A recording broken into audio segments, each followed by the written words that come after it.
If governments ban Bitcoin, it's all over. Welcome to another episode of Bitcoin for Skeptics. My name is Nikolai and today we will talk about this objection. I hear it a lot actually, especially in the last week in July.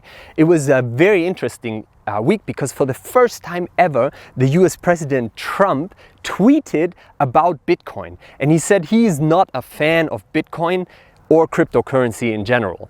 And I think that was very interesting for a lot of people. A lot of people in the crypto space actually thought this is a very good sign because it means that Bitcoin finally arrived on the political scene and it gets discussed, and that means it's a real contender for power, which it is.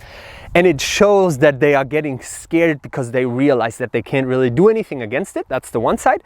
But the negative side is that a lot of people came up and said, hey, this is a huge problem that we're going to see a ban of Bitcoin, that Bitcoin is going to get destroyed by governments because they just say you can't own a Bitcoin address, or we're not going to allow this. So they really panicked about it and said, well, if all the governments or the major governments in our Western countries, for example, ban Bitcoin, then the whole thing is going to go down. Let's think about it. How could you possibly ban Bitcoin? I love to think about it because that's the first thing. You have to always question the premise of the question. Now, I think most people who say Bitcoin will get banned or is going to get banned, they don't understand how Bitcoin works, and therefore they don't understand that you can't ban Bitcoin.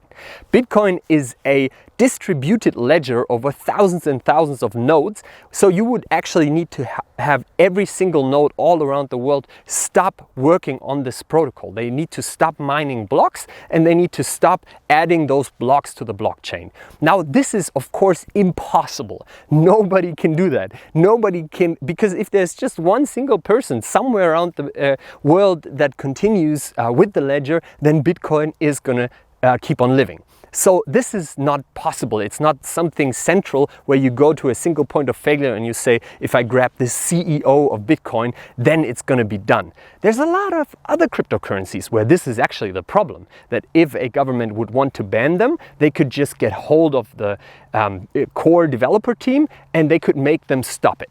But that's not with Bitcoin. So Bitcoin itself, the protocol, how it works, will never be, you can never stop it. It's not possible.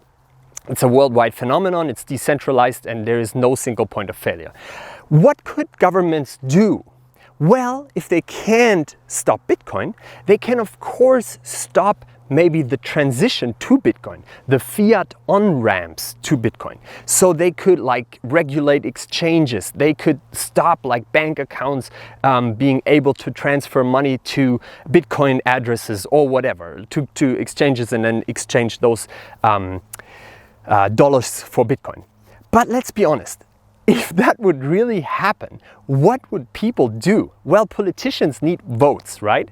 So if a huge government in the West, for example, would decide that people are not allowed to trade freely their own dollars for Bitcoin in a general sense, I think they would be feeling very, very much threatened in their freedom, and they would realize how close government is getting to their privacy and trying to tell them what to do. So I would suggest that in a Western democracy, it will be very difficult for a politician to get through this thing.